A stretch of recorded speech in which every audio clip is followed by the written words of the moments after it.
Bem, pessoal, então agora vamos para a última parte da nossa aula de sistema digestório, que é o intestino grosso.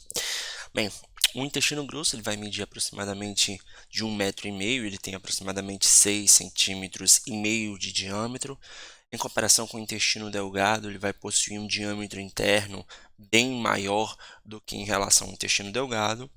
E na sua região mais externa, né, quando a gente observa ele superficialmente, a gente consegue observar algumas estruturas que são chamadas de apêndices omentais. Essas gotículas de gorduras aqui, gente, que vocês estão averiguando, nós chamamos de apêndices omentais, certo?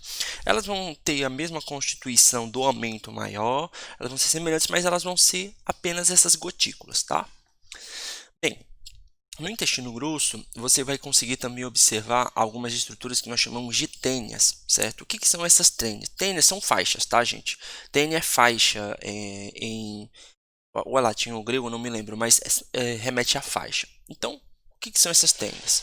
Essas tênias são três faixas longitudinais espessas de músculo liso. Então, quando vocês forem estudar a histologia do intestino grosso, você vai ver que tem uma camada longitudinal e existe na região do intestino grosso três regiões específicas em que essas faixas longitudinais elas vão ser mais espessas, certo? E aí, pessoal, só para motivo de curiosidade mesmo, tá? Essas tênias elas podem ser, entre aspas, denominadas, meio que classificadas, tá? Não precisa memorizar isso não, gente. Eu acho que é importante você saber que existe tênias, certo? Mas existem essas três tênias. A primeira, a mesocólica, que só vai ter no mesocolo transverso e sigmoide. Por quê? Porque é onde vai estar fixo o mesocolo, né? Então, onde se fixa o mesocolo? Onde é que eu tenho o mesocolo? No sigmoide e no transverso. E a tênia, que é o mesocolo se fixa, é chamada de tênia mesocólica. Nós temos a tênia omental. A tênia omental é onde vocês estão encontrando os apêndices omentais. E a tênia livre é aquela que, como o próprio nome está dizendo, é livre. Ela não tem nem os apêndices omentais e nem fixação de mesocolo, certo? Então, as tênias são essas faixas que indicam um espessamento do músculo liso longitudinal do intestino grosso. Onde é encontradas as tênias? Principalmente são encontradas no seco, né? Desde o seco e no cólon. E aí, quando chega próximo aqui da região de reto, você já não encontra mais tênias. E elas vão começar aqui na base do apêndice vermiforme, como vocês estão averiguando, certo? O apêndice vermiforme é essa estrutura. Então, elas vão iniciar nessa região e aí elas vão se dividir em três partes. Uma característica importante é que essas tênias, né, por elas são formadas de músculo liso, elas têm uma contração tônica, certo? E é a partir dessa contração tônica é que a gente consegue observar essas estruturas que nós chamamos de saculações, certo? Essas saculações, essas bolsas saculares, elas recebem uma outra denominação que eu acho interessante vocês memorizarem. Austra ou austros. Também aqui, olha, austra ou austros. Por quê? Porque lá na fisiologia você pode encontrar essa denominação contrações austrais e essa denominação contrações austrais remete às contrações aqui das saculações do intestino grosso. E o intestino grosso ele vai ser dividido em seco, apêndice vermiforme, aí vai depender do livro, por isso que está com asterisco, né? Os livros que não consideram um apêndice vermiforme como uma divisão, ele corresponde a uma parte do seco, colo, reto e canal anal. Então, basicamente, o intestino grosso ele é dividido nessas quatro porções, tá? 4 ou 5 porções, vai depender da literatura. Trajeto do intestino grosso, vamos lá. Onde é que começa o intestino grosso? O intestino grosso ele começa na região inguinal direita, certo? Na fossa ilíaca direita, como vocês estão averiguando, certo? E aí ele vai fazer o seu trajeto ascendente, certo? Esse trajeto ascendente vai corresponder ao colo ascendente. Pessoal, lembre, aqui é a região terminal de ilho, então região de ilho, para baixo seco, para cima colo. É simples. Região terminal de ilho, para baixo seco, para cima colo. Né? Você também pode chamar de cólon, não tem problema, tá? E aí, o intestino grosso faz o seu trajeto ascendente como colo ascendente, até que ele alcança o hipocôndrio direito logo abaixo do fígado. No momento que ele alcança o hipocôndrio direito no fígado, ele vai dobrar para a esquerda e vai formar uma flexura, uma curvinha, que nós chamamos de flexura direita do colo ou flexura hepática. certo? E aí ele vai atravessar todo a porção abdominal de um lado para o outro, certo? Como colo transverso. Essa região vai ficar entre a região epigástrica e a região mesogástrica. Até que ele vai alcançar o hipocôndrio esquerdo, logo abaixo do baço, e vai ter a sua segunda flexura, a sua segunda curva. Essa segunda curva ela é chamada de flexura esplênica. E aí depois ele vai fazer o seu trajeto descendente ao longo do flanco esquerdo até alcançar a fossa ilíaca esquerda. E quando alcança a fossa ilíaca esquerda, ele vai entrar na cavidade pélvica. Entrando na cavidade pélvica, ele vai ser agora chamado de cólon sigmoide, e o cólon sigmoide vai até a parede posterior da cavidade pélvica, aqui próximo ao nível de S3, embora não esteja aqui, mas é ao nível de S3, e aí quando chega próximo do nível de S3, eu vou ter o reto e o canal anal já na porção mediana do corpo até em um trajeto descendente até a superfície. Então, de uma forma geral, esse daí é o trajeto do intestino grosso. Agora vamos para cada parte. O que é o seco? O seco, basicamente, ele fica localizado abaixo da papila iliocecal. Então, lembra, região terminal de ilho. Se eu for fazer um corte nessa região, eu iria encontrar a papila iliocecal. Da papila iliocecal para inferior é o seco. Ela basicamente é uma bolsinha, certo? Aproximadamente de 6 a 7 centímetros. Ele vai ser contínuo com um colo ascendente na entrada do ilho e, em geral, até em contato com a parede abdominal anterior. O seco é uma região palpável na região abdominal anterior, certo? Quando você palpa a região de fossa ilíaca direita, um pouquinho, às vezes, dependendo, a gente vai ver algumas variações anatômicas chegando até flanco direito. Vocês podem palpar, sim, o seco. O seco ele é quase totalmente revestido por peritônio e ele pode ser levantado, certo? É por isso que no exame clínico de seco, quando vocês forem aprender com a TSU, vocês irão averiguar que existe essa possibilidade de levantar o seco. E aí, o seco ele não tem mesentério, mas ele está ligado à parede abdominal posterior por umas estruturas chamadas de pregas secais. Depois, nas próximas imagens, eu irei mostrar para vocês, tá bom? Então, basicamente, essas são as principais características do seco. Então aqui, olha, levantando o seco, percebam que ele consegue ser levantado. Essas daqui são as estruturas que nós chamamos de pregas secais. Percebam aqui, olha, essa daqui são as tênias, ok? Que são aquelas camadas longitudinais musculares. E aqui, a região terminal de ilho, certo? Entrando aqui na região de seco. Então, da região onde o ilho entra no intestino grosso para baixo, para inferior, é região de seco. Aí vai depender da literatura, né? Mas vamos considerar o apêndice vermiforme agora. Vamos falar sobre ele, independente se ele é considerado parte do seco ou simplesmente uma outra estrutura, né? O apêndice vermiforme ele é um órgão vestigial, ou seja, ele aos poucos ele perde função, certo? O ser humano ele consegue viver tranquilamente sem um apêndice vermiforme.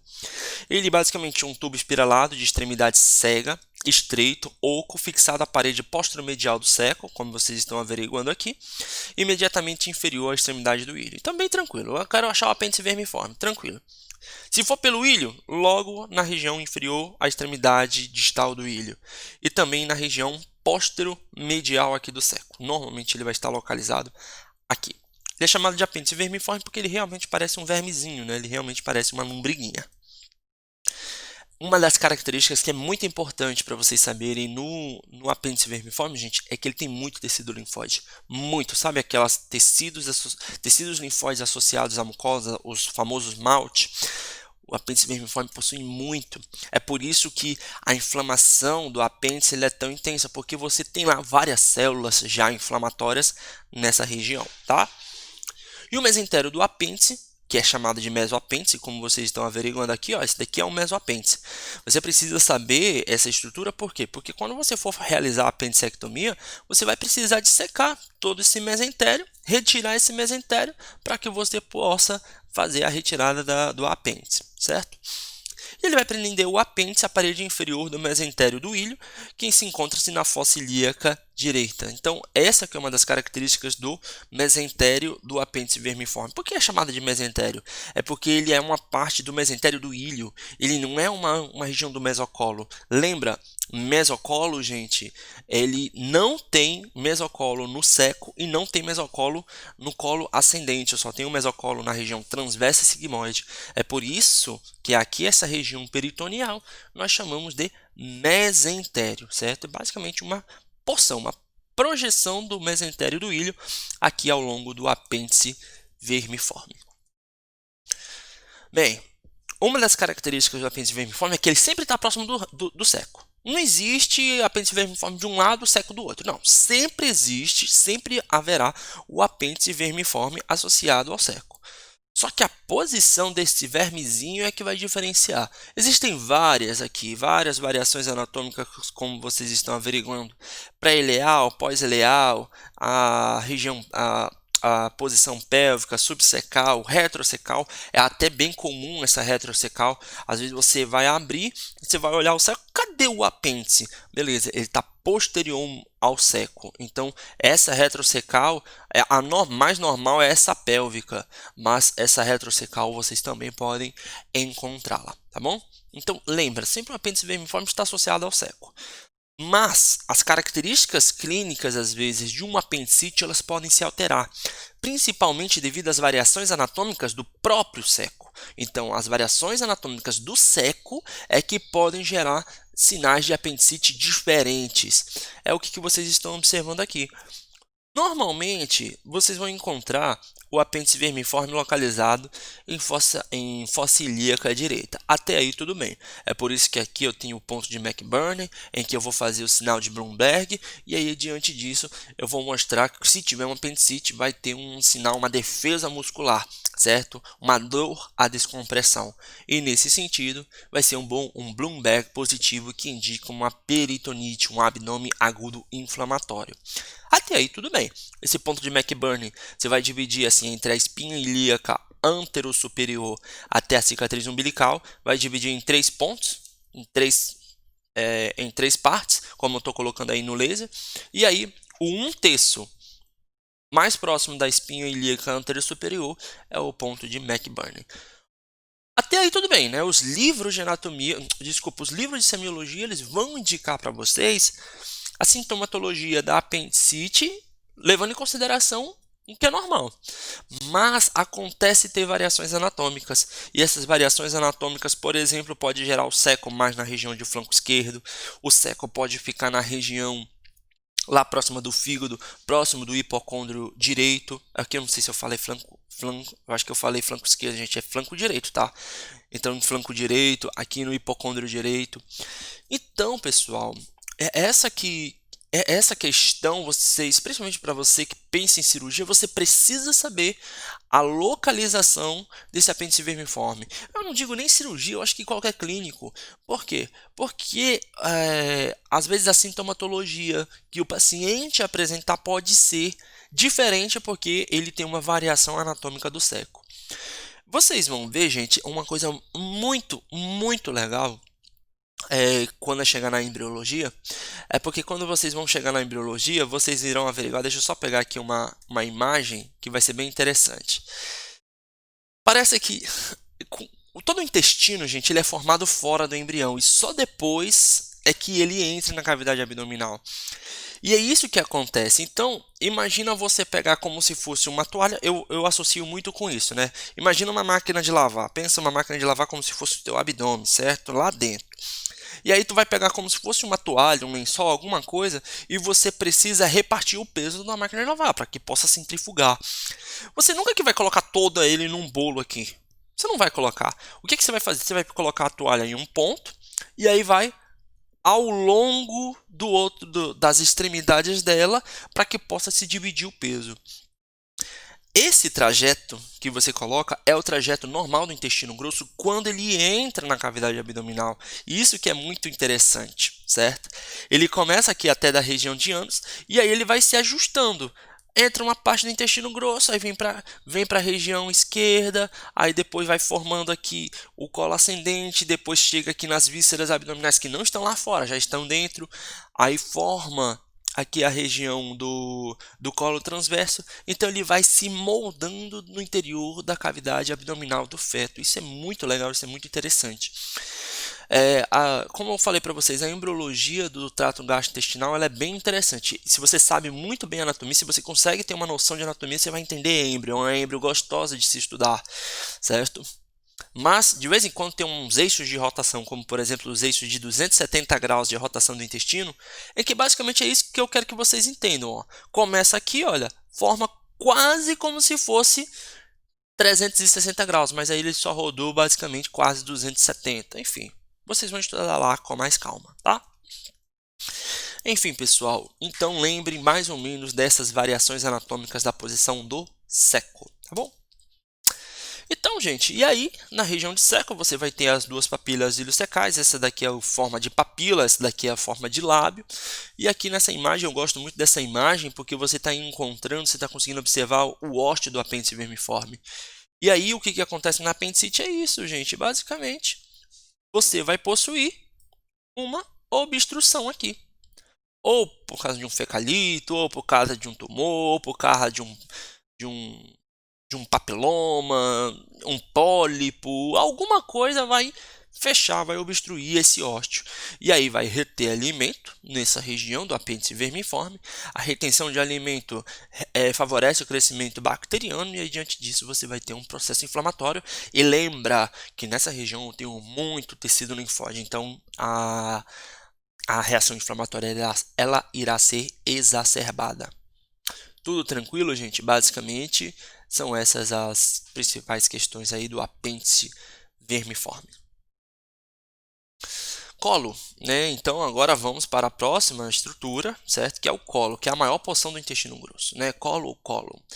Ele vai se dividir em parte ascendente, transversa, descendente e sigmoide. A parte ascendente e descendente, vocês já sabem, ela é retroperitoneal e a parte transversa e sigmoide ela é intraperitoneal, porque elas têm associação do mesocolo. Imediatamente laterais aos colos ascendente e ascendente eu tenho sulcos paracólicos direito e esquerdo, a gente já estudou sobre isso lá em peritônio, mas aqui olha a imagem bonitinha, os sulcos paracólicos direito e esquerdo.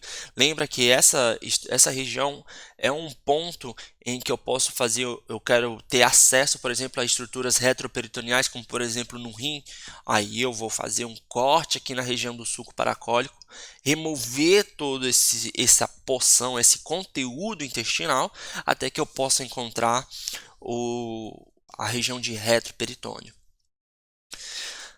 Bem, uma outra situação, né?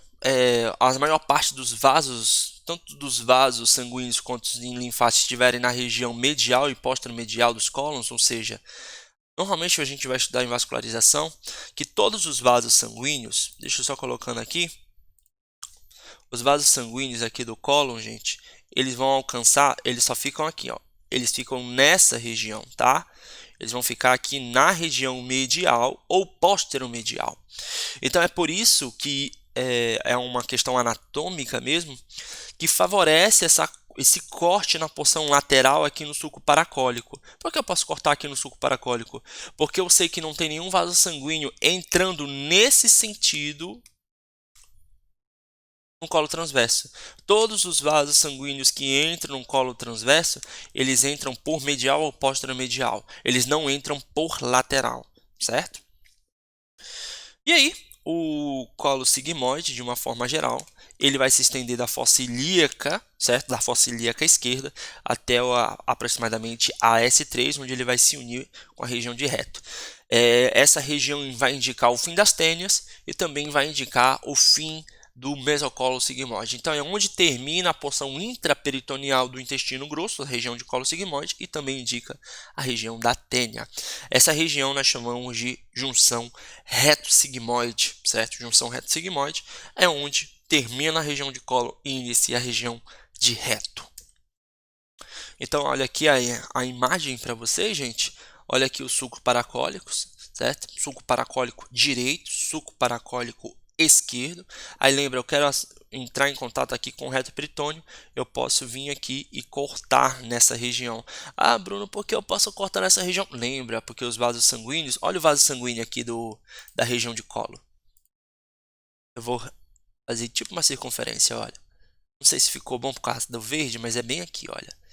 Essa daqui é a região de vaso sanguíneo do colo.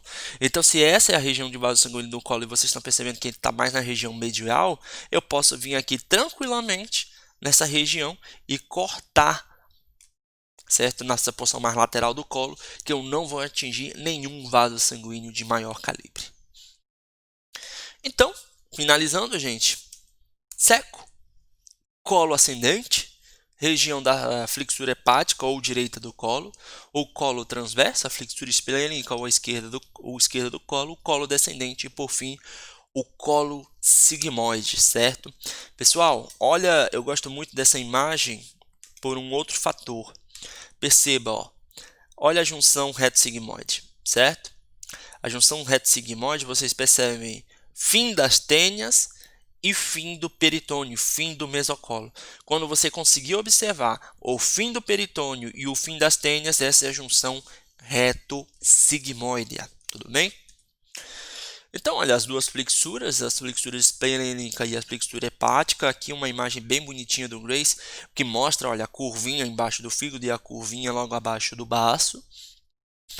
E por que eu estava comentando bastante essa associação? Gente, você só pode chamar de reto, você só pode chamar de reto quando termina as tênias ou quando termina a região peritoneal. Porque essa região de colo sigmoide, gente, ela também tem muitas variações anatômicas. Isso daqui é o normal. Vamos considerar como se fosse a região de colo sigmoide mais semelhante. Ah, esqueci. Por que colo sigmoide? Formato de S, certo? Sigmoide, formato de S. Isso daqui é um colo sigmoide curto, certo? Isso daqui já é um colo sigmoide um pouco mais longo, em que ele atravessa a linha média e ele vai alcançar, por exemplo, fossa ilíaca esquerda, certo? Fossa ilíaca direita, desculpa. E aqui um colo sigmoide bem grande mesmo, que chega quase na região do mesogastro. Na verdade, chega na região do mesogastro, né? E aí, como o colo sigmoide ele é bem grande, ele forma todas essas alças, tudo bem? É no colo sigmoide, gente, em que eu encontro muitos divertículos. Aí eu disse, Bruno, o que é esse divertículo? Divertículo você já sabe, gente, são essas projeções aqui, ó, tá? Qualquer projeção dessa daqui em qualquer órgão é chamado de divertículo, certo? Esse divertículo, gente, na região do intestino grosso, ela vai ser composta somente pela camada mucosa e pela submucosa do intestino grosso. Ah, então não tem camada muscular. Não tem. É só a porção mucosa e submucosa. Bruno, eu posso ter divertículo? Pode. Qualquer um de nós podemos ter divertículo. Mas a maior parte desses divertículos vão ser assintomáticos. Você não vai ter nada. Nada, nada, nada, nada. Certo? A questão é, isso daqui é um divertículo. Quando é que eu tenho diverticulose?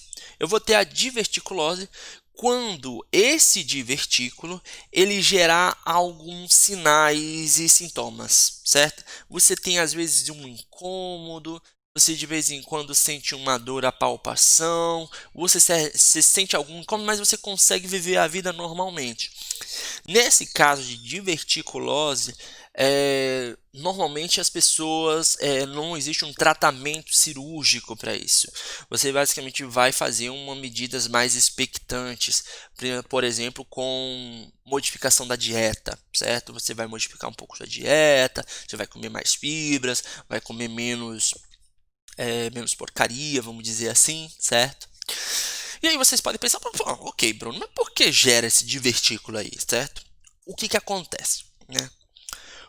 Qualquer órgão, ele sempre tem algumas porções da sua parede, ele tem algumas porções fracas. É que nem lá na hérnia, né? Na parede abdominal anterior sempre tem uma porçãozinha que é mais fraca, mas em um órgão também existe. Aí vocês podem perguntar, e onde é que é isso dentro de um órgão? Normalmente é onde o vaso sanguíneo entra. Onde o vaso sanguíneo entra, você vai encontrar como se fosse um esfíncterzinho, né? Que como o vaso sanguíneo precisa passar, a camada muscular ela precisa se abrir um pouquinho para permitir a passagem do vaso sanguíneo. O que vai acontecer, né?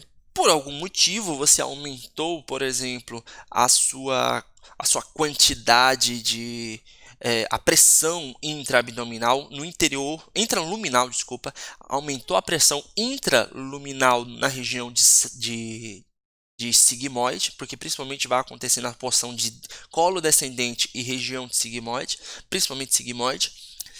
E aí você aumentou essa pressão intraluminal, né?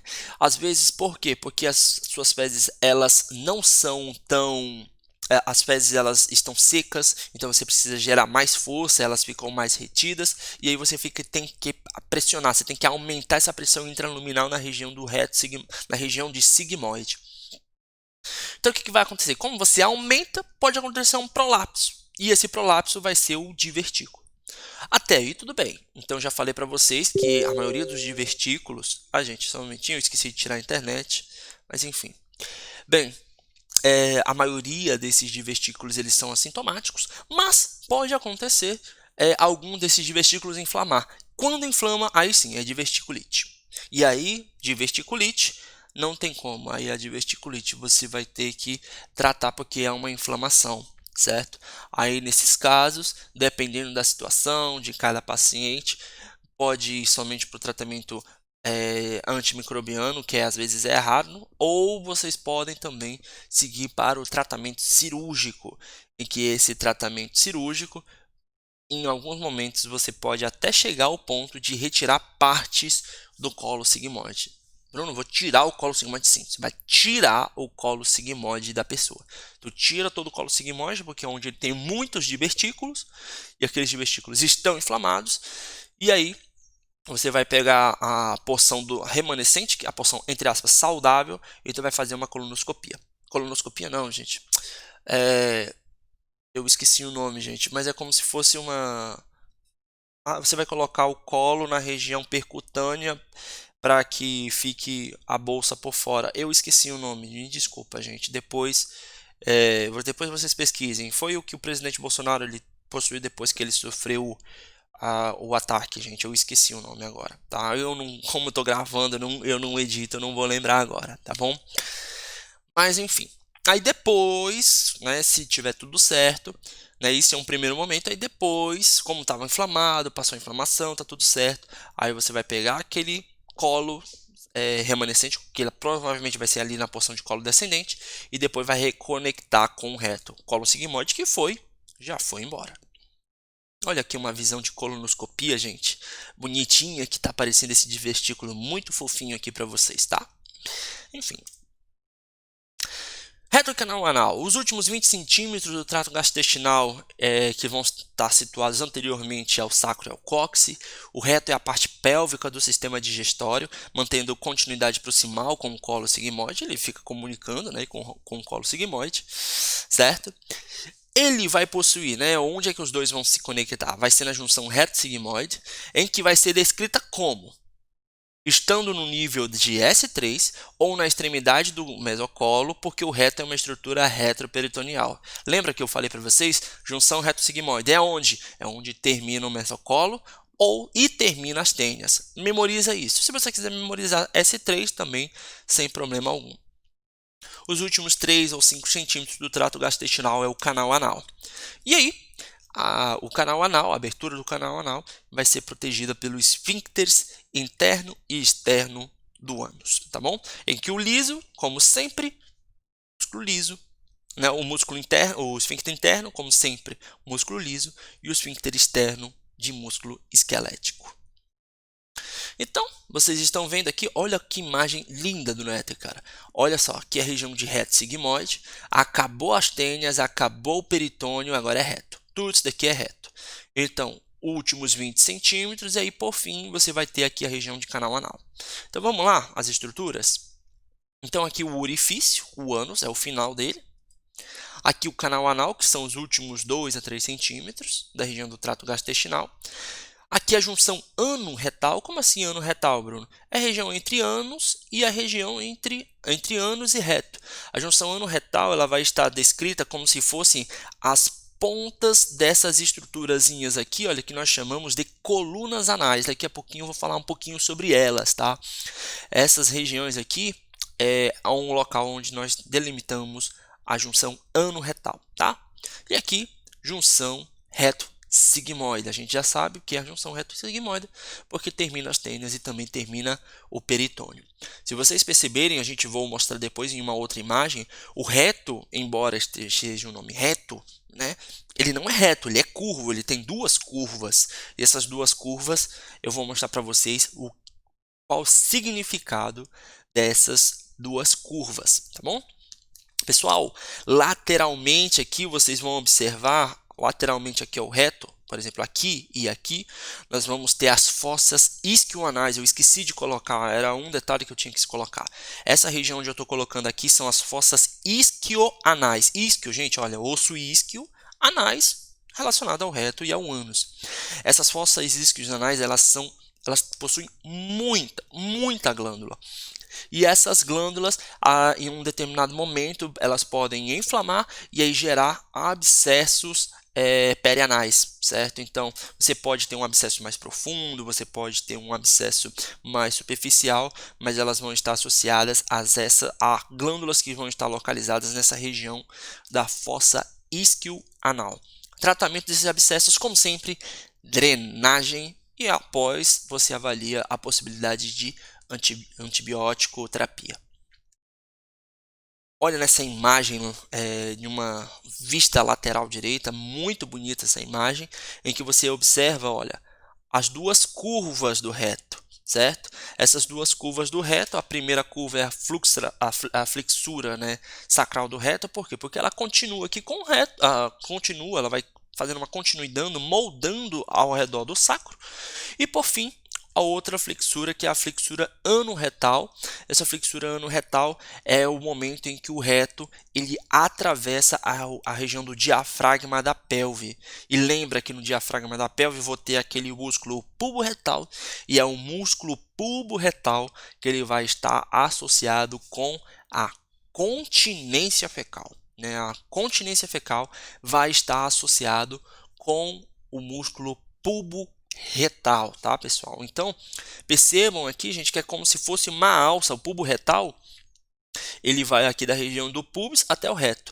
Então, quando esse músculo ele contrai, o reto ele é puxado. Deixa eu colocar uma outra cor, gente. Deixa eu colocar um vermelho. Esse reto ele é puxado para anterior, para frente. E no momento que você puxa, a região de reto se fecha. Isso favorece a continência fecal, tá?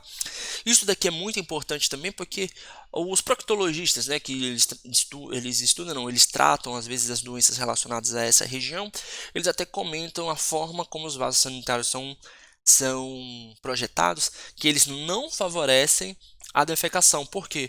Porque eles não favorecem a forma como você senta no vaso sanitário, ele não favorece o relaxamento completo, um relaxamento ideal da musculatura do músculo pubo-retal. E aí, nesse sentido, o ideal que eles recomendam é como se você fizesse uma posição aproximadamente de cócoras. Se for no vaso sanitário, você coloca um banquinho na frente do vaso sanitário, você coloca as suas duas pernas, se apoia, né, os dois pés acima desse banquinho e você fica com uma posição semelhante a cócoras, tá bom? E aí, mostrando para vocês agora na secção, né? Agora vocês estão verificando que a região de reto ela não tem tantas pregas, não tem tantas vilosidades quanto as outras estruturas. E aí vamos lá. Nós temos a porção mais dilatada do reto, que nós chamamos de ampola do reto. Essa ampola ela se dilata mesmo para acumular fezes, certo? E aqui o final do canal anal. Aí as colunas e os seios anais. Colunas, gente, é cada projeção, seio é a cavidade, certo? Essa depressão. Também uma região que eu tenho muitas glândulas, certo? Muitas glândulas mucosas. E essas glândulas mucosas, elas estão associadas a cada seio anal. Então, entre esses seios anais, certo? Eu vou possuir essas glândulas mucosas. Repetindo, glândula você tem que associar às vezes com abscesso. Às vezes essas glândulas elas inflamam e aí podem gerar abscessos no interior do ânus, tá bom? Vocês estão vendo esses vasos sanguíneos aqui ao redor, gente? Esses vasos sanguíneos aqui, olha, esse daqui, esse vaso sanguíneo aqui e esse vaso sanguíneo aqui. Esses vasos sanguíneos indicam os locais dessas colunas. Então, cada coluna aqui significa um vaso, certo? É porque eu tenho um vaso abaixo. E é nessa região onde eu vou encontrar as hemorroidas, certo? Lembra, existe os vasos hemorroidários, certo, gente? Que vão estar associados aí com a região entre reto e o sigmoide. Agora, a doença é quando essa coluna, por algum motivo, gente, gera como se fosse uma saculação cheia de vasos sanguíneos, cheio de veias. E essas saculações, elas podem sangrar, certo? No momento que você vai defecar, elas podem se romper um pouco e aí elas sangram, certo? Eu posso ter hemorroidas tanto internas quanto, bem aqui, gente, eu tenho os outros vasos, quanto hemorroidas externas. E essas hemorroidas é as que geram mais dor. Essas hemorroidas que são externas, elas vão gerar mais dor, mas elas vão sangrar menos. As que sangram mais são as da região interna, mas as que doem mais são as das regiões externas, ok? Cirurgia, a retirada dessa estrutura, tá bom? E aí a junção ano-retal, certo? Lembra que elas vão estar sempre localizadas aqui, ó, no ápice das colunas,